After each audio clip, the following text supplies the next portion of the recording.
So without further ado, let me introduce and welcome our expert, Dr. Nino Pechadze.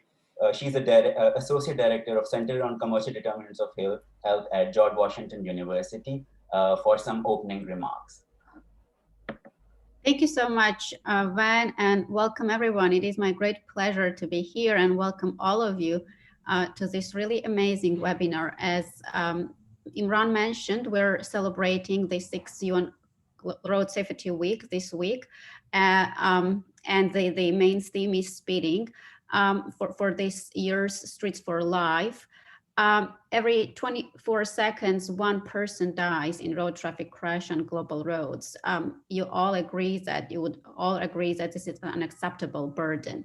Unlike many myths, the reality is that slow streets, even lowering the speed from 50 kilometers per hour to 30 kilometers per hour in different settings has shown to reduce the mortality, road traffic mortality from around 30 to 50%. So I think it's extremely timely and very much needed to have involved our young colleagues in advocating for slower streets all around the world, especially in urban areas where there is a mix of traffic like pedestrian, bicyclists, and regular cars. So with further ado, I would like to move back to Imran, and I look forward to hearing all of you. Thank you so much, Dr. Nino. Now I would like to invite our first panelist, Nekesa Masibo. She is from Kenya. She is a master's student at Hasselt University in Belgium, studying transportation sciences, specializing in road safety in the global south. She's doing her master's under a full scholarship from Valerius. She has a bachelor's degree in civil engineering and is currently an urban mobility intern at the African Region Office of the World Resource Institute. She also manages a social network and community of transport professionals called the Transportation Sciences Network, created by the Transport Research Institute at Hasselt University. Over to you, Linda.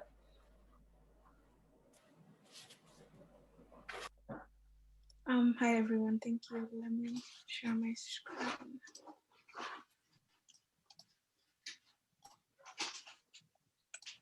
Let me know you can see this. Okay, so I wanted to talk about the experiences of living in a country with a different traffic safety culture from the one you are in. This is my experience. So I come from Kenya, and if you've been to Nairobi, you have seen some of the safety features of Nairobi. For example, we don't typically have segregated spaces for pedestrians and vehicles. Infrastructure, like in a lot of places, prioritizes car users more so than pedestrians and cyclists, which is interesting because pedestrians, people in low and middle income countries like mine, primarily, they walk. So I wanted to talk about traffic safety culture, and the definition of traffic safety culture is the habits, the customs, the attitudes that people have, and it comes from an interaction of different elements, so the person, the vehicle, and the environment. So when it comes to speed, WHO has the assessment criteria for which countries have good and which countries do not meet this criteria for what is a good speed limit law. So it's set as 50 kilometers per hour in urban areas, and it's possible for local authorities in that country to modify speeds to suit specific conditions. Only 46 countries in the world meet this criteria. There's a map here of countries around the world that, according to WHO, meet this criteria. You can find the website with this, and you can toggle between countries and see if your country is among the countries that meets this criteria. So in Belgium, there are speed limits depending on where you are and which region you're in. So for example, you can see that on motorways, the speed is 120 kilometers, and it differs depending on where you are. So these are two tables with speed limits and speed offenses. For the most part, depending on where you are, speed limits are maintained, let me say. People respect them. It depends on where you are.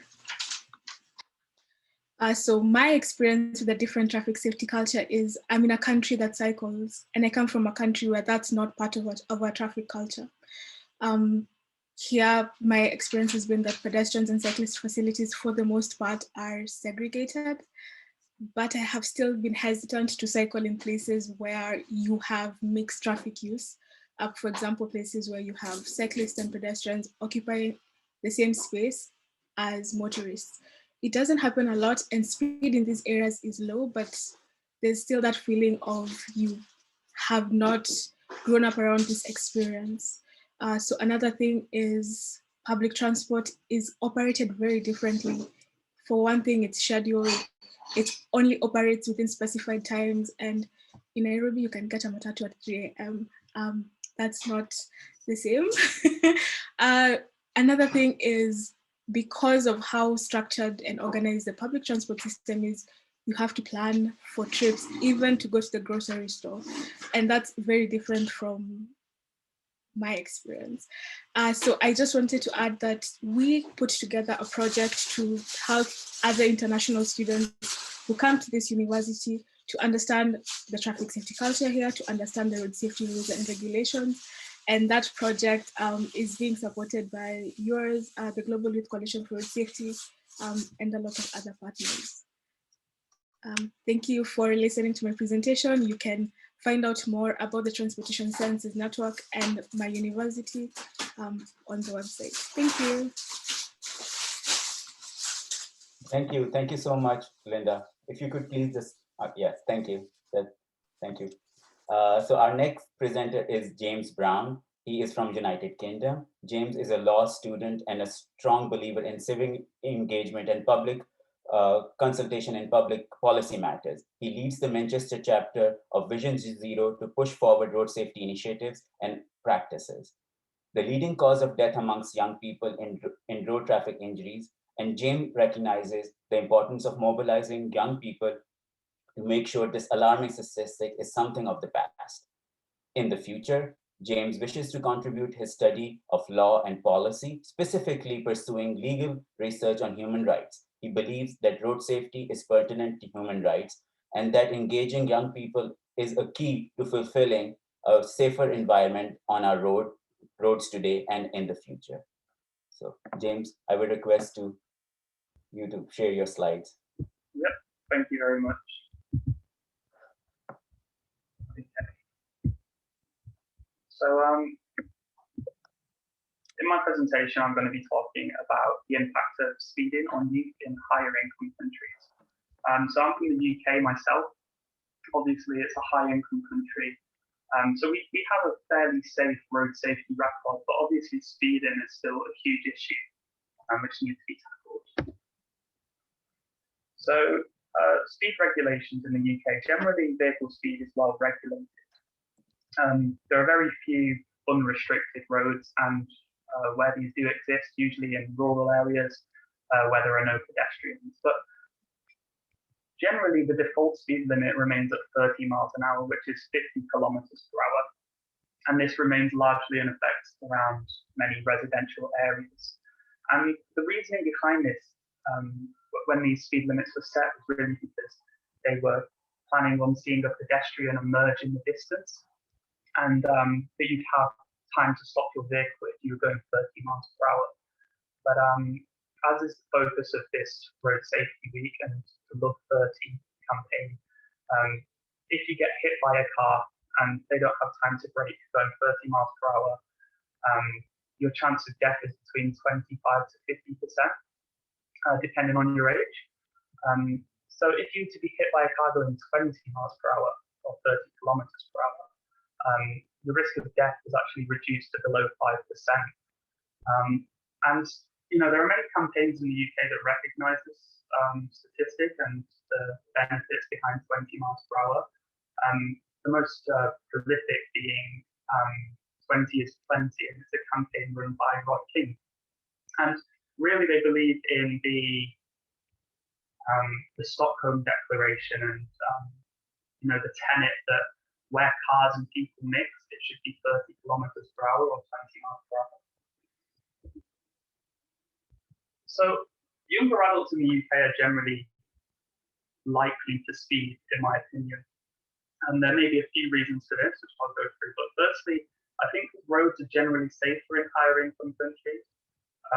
Many young people statistically will not have experienced or witnessed incidents firsthand, which many youth in lower income countries may have. So because they've not been affected or touched by an incident, generally they're disassociated to the risks involved with speeding, and these are habits that they pick up as they're driving.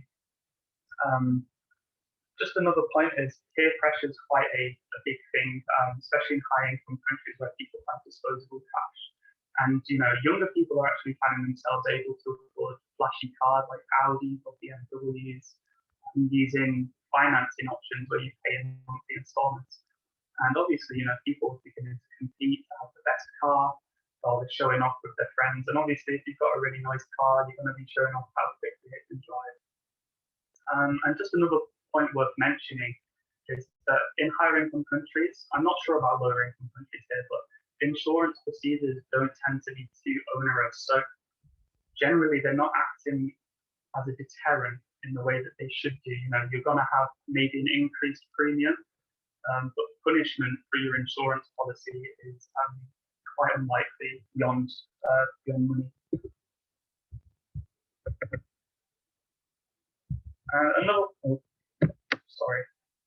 Another way we can assess the impact of speeding on young people is asking whether children can play safely outside their home. And this has been especially important during the pandemic.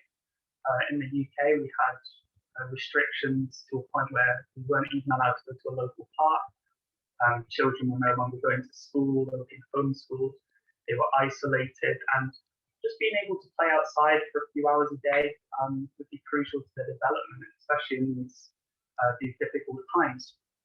But unfortunately, many young children are unable to play outside their streets by their 30-mile-per-hour limits. So really, cars are taking away the right of the child to play. And one of my main pieces of evidence for this is actually my younger brother. He's 8 years old, and we had a conversation about this. And he said he's scared to play outside at home because the street's 30 miles per hour, cars are often going much quicker. And he said, he's scared that if he accidentally rolls out into the road on his bike, that he'd be killed.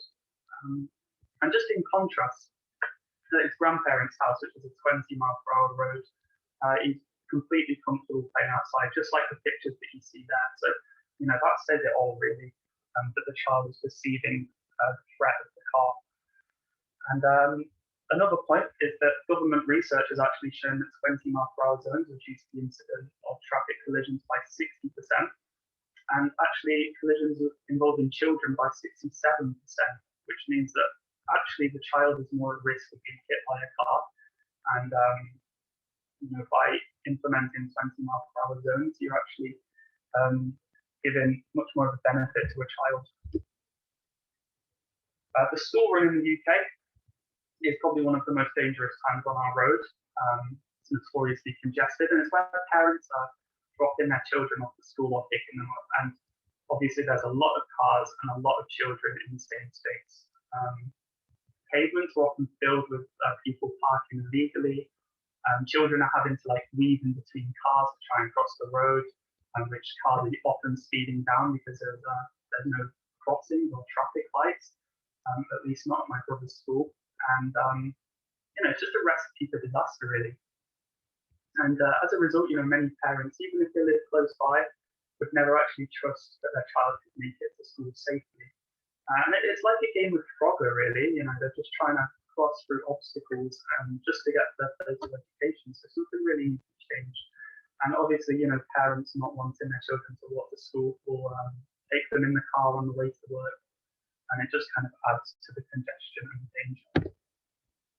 And actually, a local parent, she was petitioning to get a crossing put in the local school. It was a 30-mile-per-hour road. The local authority, they were coming up with so many different excuses, such as the road's too narrow, that we can't get planning permission, or even that it would cause congestion for the cars. And she said, why should it take for a child to be killed for the local council to take action? And I really think that this kind of sums up the mentality of the governments in higher income countries. It's not that the money's not there to invest in road safety interventions, but it's just that the political will is trailing behind. And often, and unfortunately, it does take a trigger event such as a child fatality, which speaks a loud volume to actually make changes happen. So just finally, where should high-income countries focus to avoid the impact of speeding on young people? And really, I think they should look towards traffic reduction. Because the networks, the car networks are already built up, and we now need to start getting cars off the road to lower the risk. So this would focus investment from the states on low traffic neighborhoods and pedestrianisation, as you can see in the top photograph there.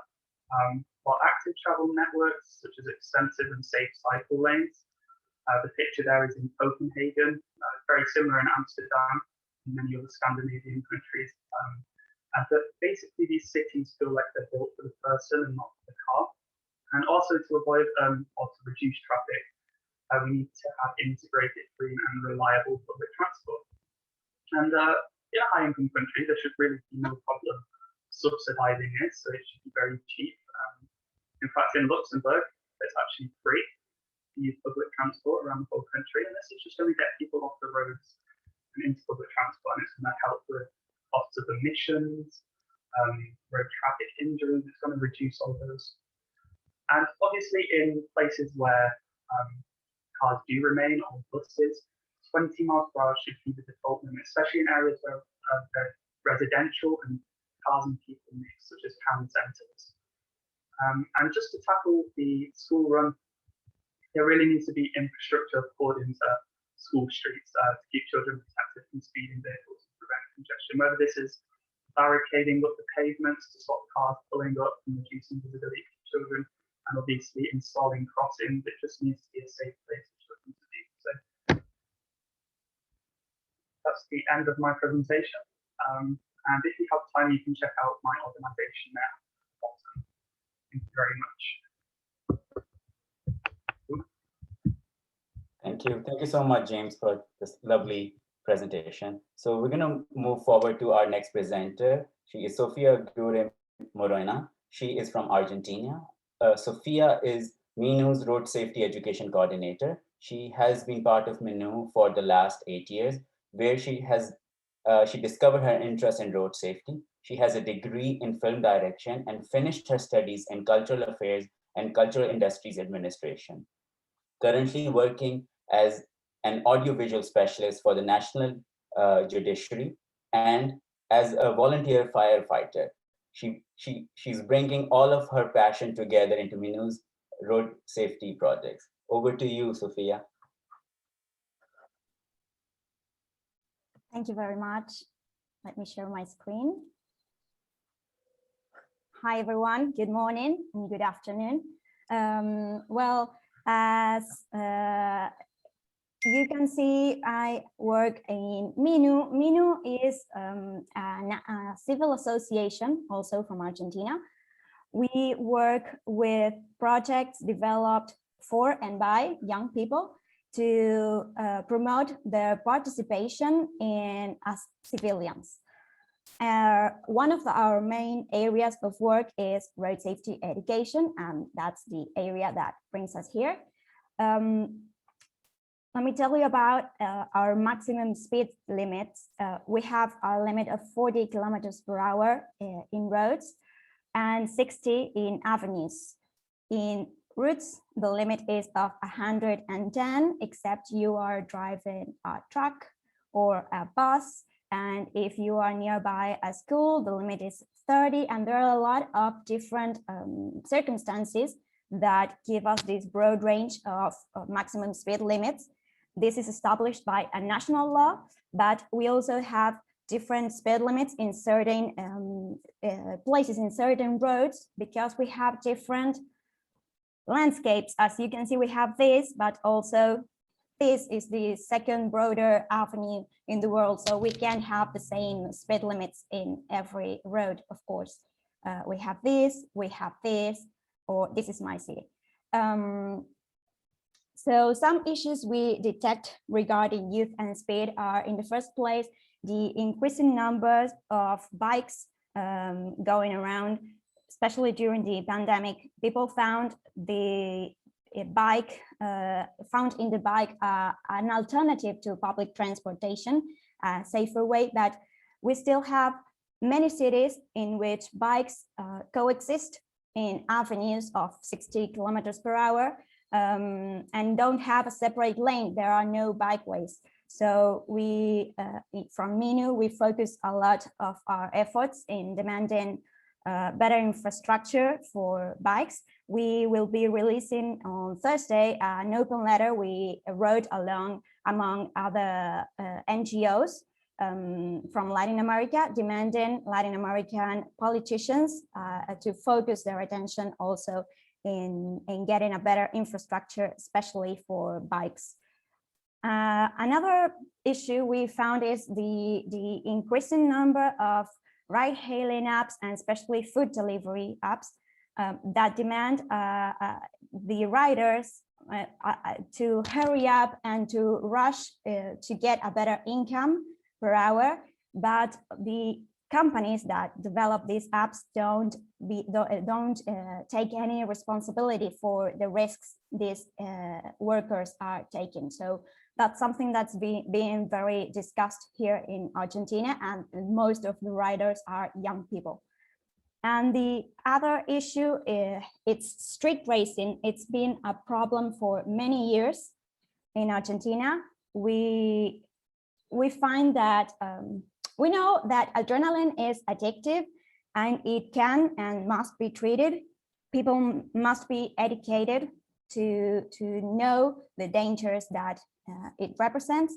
But I personally believe that we need to start demanding the cultural industries better representations on what speed is and what speed actually means. Because we can't pretend people to stop acting this way if we keep releasing movies like Fast and Furious and songs that talk about driving fast and how cool it is.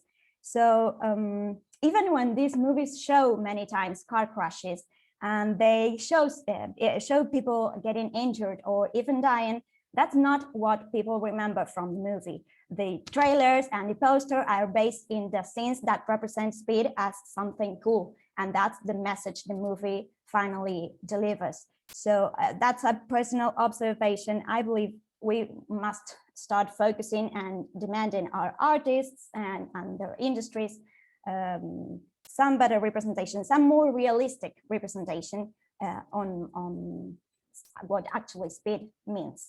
So, well, that was some quick outlook on the reality of youth and speed in Argentina. If you have any comments, you can leave in the chat, or you can contact me. Here is my email, or you can find me in MINU's social networks. Thank you all very much for listening, and thank you all for the opportunity. Thank you. Thank you so much, Sofia. So over to our last presenter, Nkumbuye Amie. He is from Rwanda. He's a medical doctor at Kature District Hospital. He is the founder and president of Vision Zero Council Rwanda chapter. Apart from diagnosing and treating diseases as a medical doctor, he is currently teaching and advocating for road safety in his country. His motivation in road safety came from his experience as a third year of medical school. He saw a lot of people die or sustain serious injuries that he saw were avoidable. He is dedicated to raising awareness of road safety. So I invite him to present his slide set.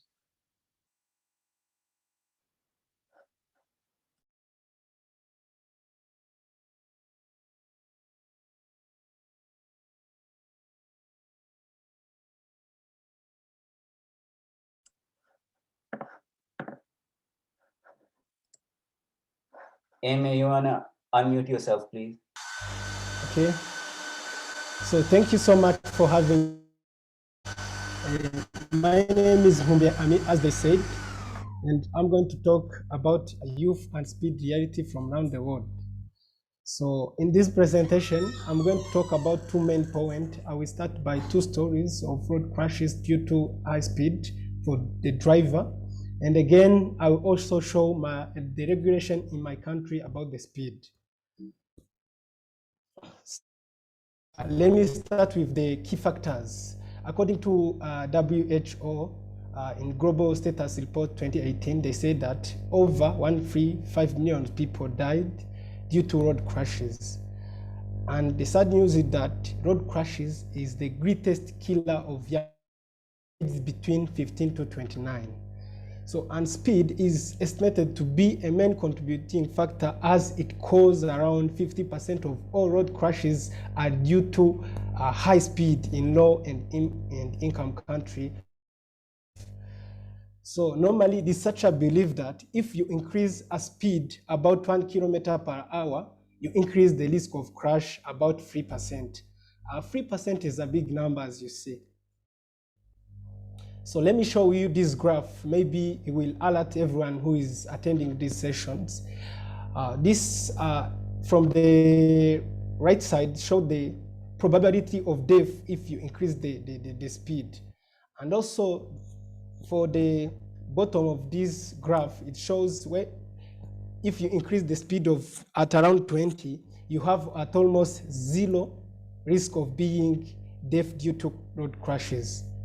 But if you go up to 40 kilometers, as they said, the risk of die due to road crashes is low. And that we are calling for. We are calling for 40 kilometers per hour to be a default speed limit in city, village, and towns.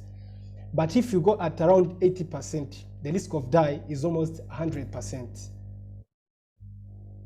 So let me start with those two stories. So I can record those two stories as it happened in my district where I live. I record it was on February 2021, road crashes of 13 students. A driver hit 13 students, and one of them died due to road crashes. Other one left with permanent disability, and he left the school due to that impact of road crashes, and other 11 get serious injury. And report of traffic police conclude that the cause of the crashes was due to high speed for a driver. So I try before this presentation to take a picture of this school. So as you see, there is a sign in French, attention école. In English, it means that slow down, there is a school ahead. Before this crash, this sign was not there.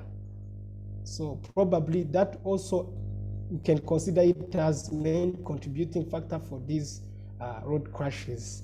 And also there is also another sign that show that it stop, also there is school ahead.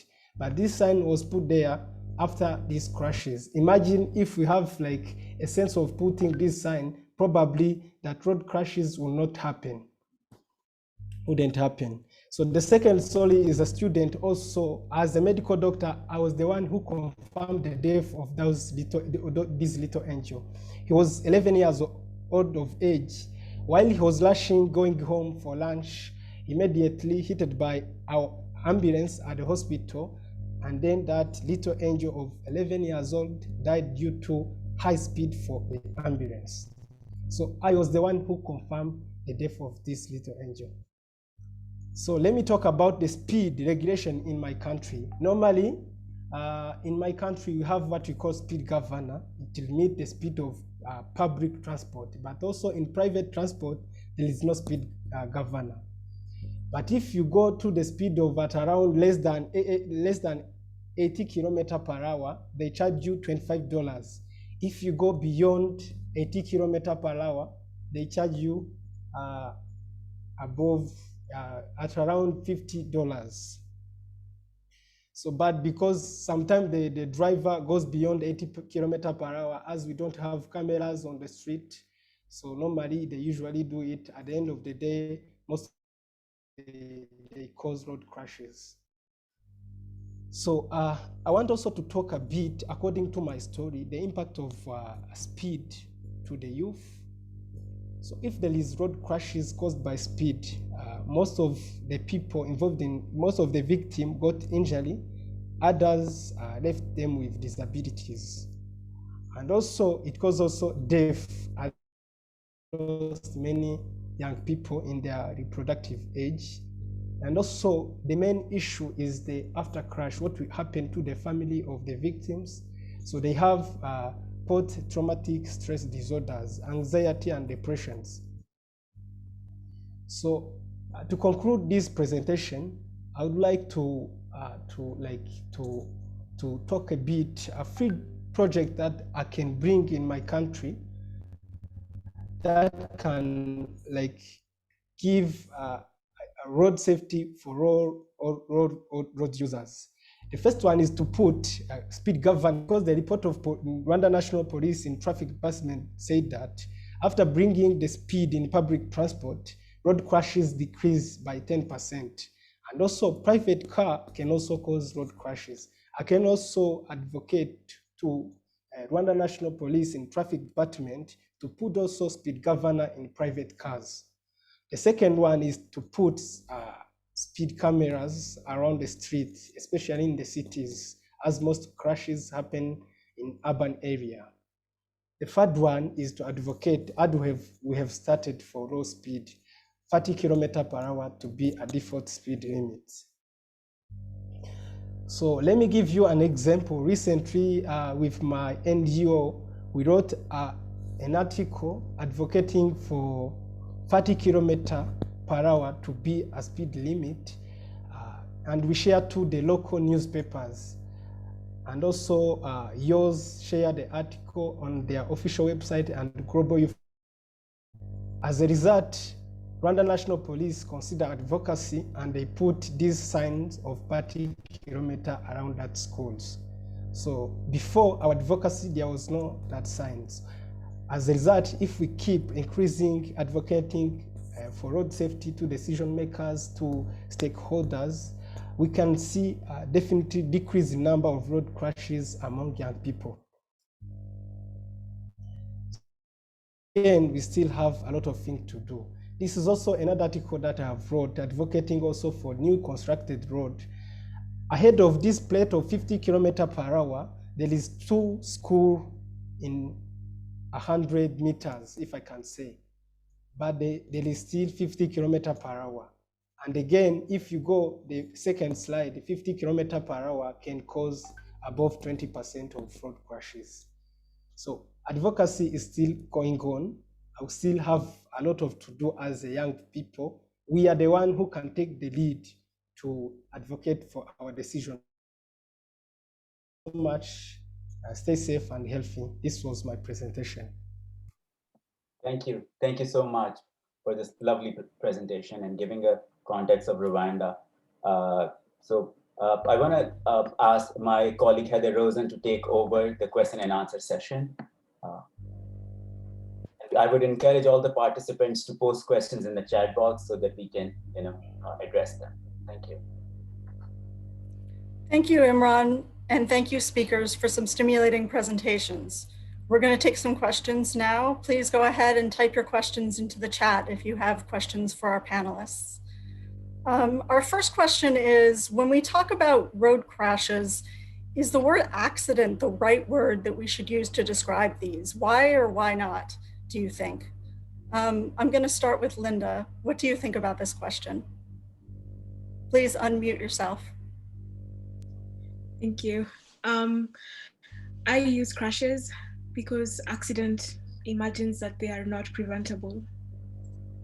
Mm-hmm. Yes, good answer. Does anybody else have any other thoughts about this question? James? Yeah, I completely agree. I think that using the word accident implies that there is no blame. And even in a situation where, for example, a car loses control because of conditions and hits a pedestrian, I think there's still a duty of the government and the local authorities to, have interventions so that people can't be killed, that they can realize their right to life. And then nothing's ever an accident. There's always somebody at fault, whether that's one of the actors involved in the collision or whether that is the local authority or the government on a wider scale. Yes, very true. Sophia, did you have anything to add on this question? Yes, well, in Spanish, we have a different word. It's siniestro. It's like sinister, but it means it's what's not an accident. We use in Minu that word for road crashes because it might be a crash or any other incident. It's something similar to incident to make that difference between what's an accident and what's not. Thank you. Nkumbuye, do you have anything you want to add? See, I really do agree with Linda, because previously we used to call it road traffic accident. But at the end, they also say that it is crash as it is avoidable. If you try to analyze the cause of road crashes, most of them is high speed. You can reduce speed. You can avoid that. Driving under influence of alcohol. You can avoid to drink alcohol before you are going to drive. So mostly I really do agree with Linda about the point being avoidable. We can't call it accident, but rather it is a crash as it is avoidable. Mm-hmm. Great answer. I have a question here. Nkumbuye, you talked a little bit in your presentation about adding a sign that says "Stop School" on the side of the road. How effective do you think these types of signs are when drivers who are speeding go past them? So I can answer this question based on researcher in Toronto.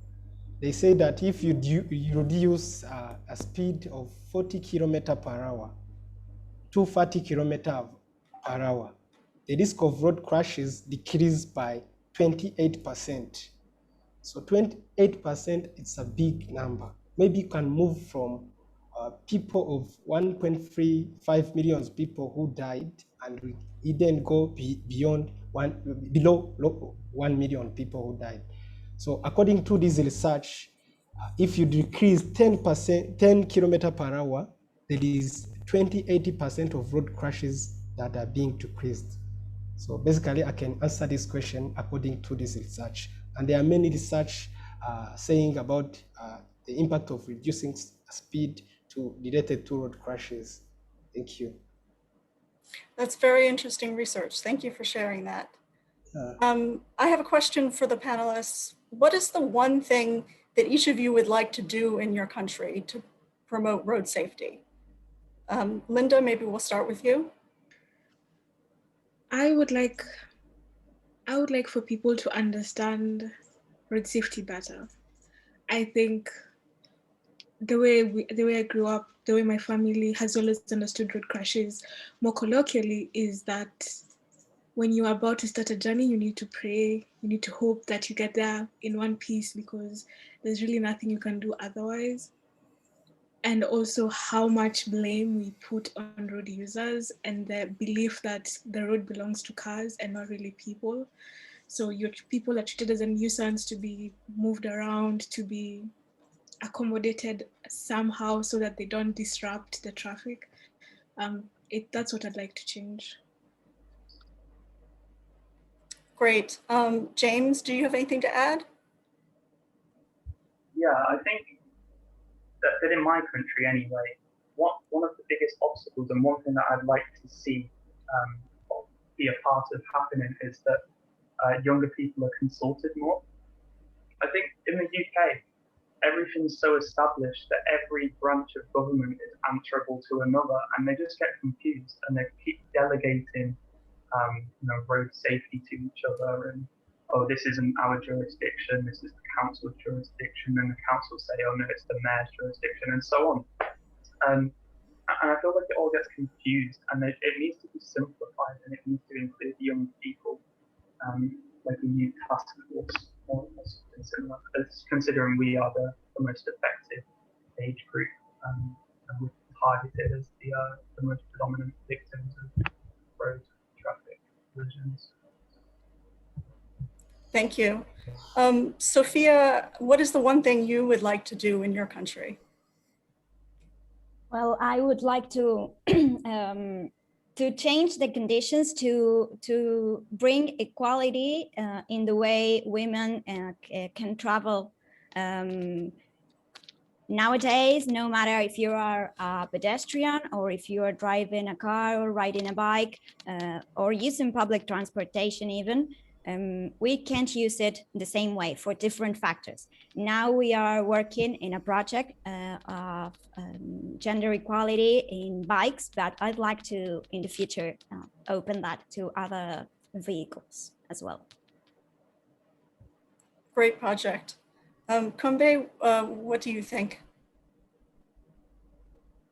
about this question of what you would like to do in your country? I think in my country, yes. So what I can do in my country is to advocating to put road safety curriculum in primary school. So in primary school, I used to learn about HIV, tuberculosis, and also malaria, but also I didn't have a course of being safer when you are walking on the roads.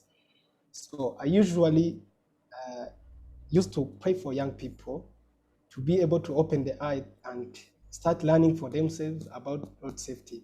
What I can do for myself is to advocate to put road safety curriculum at primary schools. So I really thank Global Youth Coalition for Road Safety through local actions.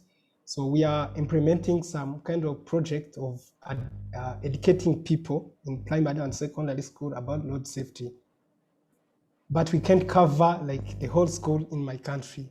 But if there is a designed system of teaching those young people about road safety, it's also decrease the number of road crashes that we are recording each and every day. Thank you. Road safety in the schools, that's a very good idea. Thank you. Thank you. Our next question is about being a young campaigner for road safety.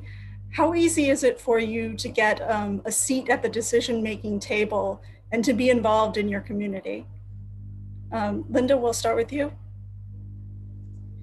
I think it depends with at what level. In my community, like at a more local level, perhaps it's more difficult because the people are not as open, perhaps.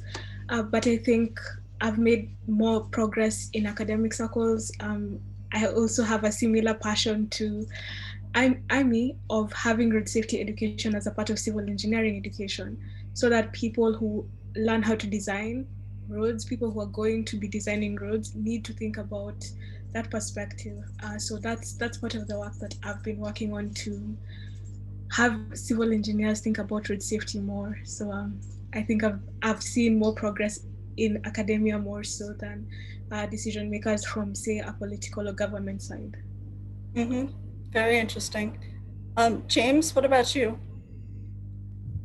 I found it quite difficult for the reasons I mentioned previously about kind of everything needing to be delegated to another person. But I found that generally, whilst people are refreshed to see young people involved with this, especially other campaigners, I feel like actual decision makers, they get a bit defensive about it. It's like, oh, you're telling me how to do my job. And I think this attitude is kind of counterproductive for one. I'm ignorant, really, and I'd really like to see that change. Sofia, do you have anything to add on this question? Yes, well, I personally feel Minu has my back on this. Minu has been working on it for many years, so I feel like we are given more space than if I was alone, I wouldn't be so listened, but I have my teammates working with me and they have been working on it for many years. So I feel that makes it all easier. So I suggest if someone feels like he's not being listened or she, they might approach another association or work along, even if they already are in an NGO, to get with another one might be helpful. Mm-hmm. Great, thank you. Here's another question for the panelists. What can you do to get more young people interested in road safety and speeding? James, we'll start with you. So yeah, I think the best way to reach out to young people in today's world is through social media. And I also think that, you know, institutions like yourself, like universities, are probably the best force for change at the moment. You can really mobilize young people, and you can offer them skill development and you know, career enhancement through mobilization and campaigning. And you're also, as an institution, likely to be taken a lot more seriously by governmental departments and local authorities. So I really think that it's crucial that universities work closely with young people and through developing research and practical cooperation. Definitely, I think we all agree. Sofia?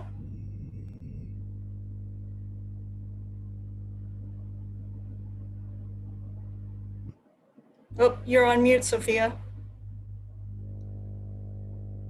Looks like she's having a problem getting through. Nkumbuye, do you want to answer the question? Yes. So mobilizing young people for road safety, you just need to show them statistics. Statistics on road crashes speaks itself. So I recall last week when I was approaching young readers, so I showed the numbers of people aged between 15 to 29 at their age who died due to road crashes. And then you start showing them the cause of those road crashes. So most of them, they get interested, as they're saying that can happen to my brother, that can happen to my family members. So approaching young people in my community and my country, it is easier when you are comparing to approaching decision makers. Thank you. Mm-hmm. Sofia, it looks like you're off mute now. Do you want to answer? Someone unmuted, thank you. I believe we can use influencers maybe because they are the one that set the trends nowadays. So as James said, social media might be useful, but maybe I don't have the same influence in social media as someone famous might have. So it goes in the same path of what I said about showing in movies the reality and stop showing how cool speed is. Well, also maybe showing how cool it is to be safe and to get home. Mm-hmm. Safe. Definitely. Linda, would you like to answer this question? I think one of the things that's been helpful for me is understanding there's something you can do. I think when I was first thinking about road safety, it seemed like this very big thing. How can I do anything about it?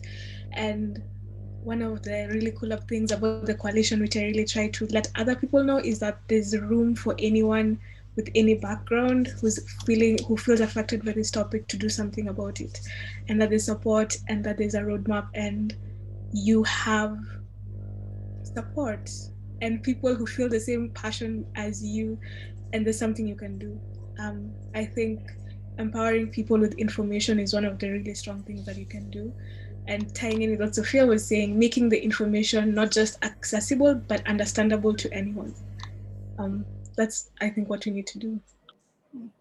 Great, thank you. And I'm going to ask one last question and then we'll wrap up. Why are you hopeful that future changes will lead to safer roads? Sofia, can we start with you? Can you repeat the question, please? Yes, I'm assuming that we're all hopeful that in the future there'll be changes that will lead to safer roads. What makes you hopeful and energized about being active and advocating for road safety? Well, to me, it's finding other people like all of these people here today. That brings me hope. Before I worked in road safety, I thought I was the only one that was so obsessed with asking my taxi to have a seatbelt. But now I find that I'm not the only one and that there's a reason. It's not unfunded. So what brings me hope is to see that we are more every day fighting for it. That's great. Nkumbuye? Yes, thank you so much. Me also, I have a hope more than ever. So in this day, we are seeing the NGOs that keep growing, that advocating, educating, and community awareness related to road safety. Let me give you an example. For example, I'm a member of Global Youth Coalition for Road Safety. So that is an example that can saying it's safe that we have a platform to work on. So Global Youth Coalition for Road Safety, so start to implement, to create a program called Local Action that is taking place in every continent all over the world. So that allows young people to implement their ideas, their project in their respective countries. So that was not exist before, but now we have it. So we have other different NGOs that provide the course to the young people on road safety. So this is a big sign that shows that in 2013, we can achieve a decade of action based on the action that is taking place around the world. Thank you. Great. I'm very hopeful for the future of road safety. I'm going to thank you all for a really great, interesting discussion. I think we've learned a lot about road safety and how to reduce speeding. Now I'll turn things back over to Imran for the closing remarks. Thank you so much. We have Mr. Flo Lashot, Executive Director of yours in our audience, and I would like to invite him to make some closing remarks and reflections of this webinar and talk to us about speed and youth. All right, thank you so much. And what a pleasure to see so many familiar faces and to have this opportunity to see and to see this debate going on. I learned a lot, and I think it's great to see you all from around the world. I think when, first of all, happy UN Global Road Safety Week, everybody. And when I think about youth and speed and speed limits and the whole Streets for Life Love 30 campaign, what the UN is rolling out right now, is for who are we designing our streets? And people need to realize that, we're not designing the streets for cars. We're designing the streets for people. And I think that's exactly what we've seen in some of your examples, is that we need to understand that from policymakers, decision makers, to practitioners, engineers, that we design the streets for people and with the appropriate speed levels. So for me personally, I would advocate for 30 kilometers an hour. That's the norm, unless it's safe to go up, right? Again, I also learned from this discussion that speed and road safety is attached to many other global goals. It fits. Road safety is actually a great facilitator to implement the wider, broader development agenda. It touches inequalities, like Sofia was saying. It touches climate change. It's touching education, high speed limits around school zones where children are crossing the streets. What's the purpose if kids are getting injured going to get an education? It touches poverty. It touches so many things. And road safety is a fantastic facilitator. So we, as a group, as young people, we can do a couple of things. First of all, I think we have the obligation to give the information and the skills and the resources to our peers to join us at the Global Youth Coalition. Not only about road safety, but also to touching and to reach out to all these other youth groups that are working in the other connected fields. I think that's an opportunity for us to make this movement grow. Use road safety as a facilitator to reach our global goals. The other thing that we will do at a global level is that, as you probably know, we are now in the second decade of action for road safety, 2021 to 2030. There is a new global plan under development, and it's crucial that we, in this global plan, will have meaningful youth engagement embedded in this global plan with guidelines to our countries, to our member states, on how to engage with young people. And that it's crucial. You will get better policies. You will get more engagement. You will understand for who are you designing the streets? What are their needs? So I think at a global level, we have, I think, an important role here to play to make sure that you all on the ground at the global or the local level have an entrance point and to have a seat at decision-making and the policy-making level. So congratulations to you all. It was a pleasure to see so many familiar faces. Thank you so much for this opportunity for George Washington University. Amazing work as always. Pleasure to be working with you. And I hope to see you soon all online or offline when this pandemic is over. And well done, everybody. I really enjoyed this discussion and this debate in the presentations. Thank you so much. Thank you so much. Ladies and gentlemen, it has been wonderful to have you all on our webinar, and I want to thank Flor, Nino, and our four young panelists for such lovely presentation. I hope you enjoyed the conversation. We will be posting the recording of this webinar on our website and our YouTube channel. You can go and check it out. In the meanwhile, please be safe, stay healthy, and thank you again. Bye.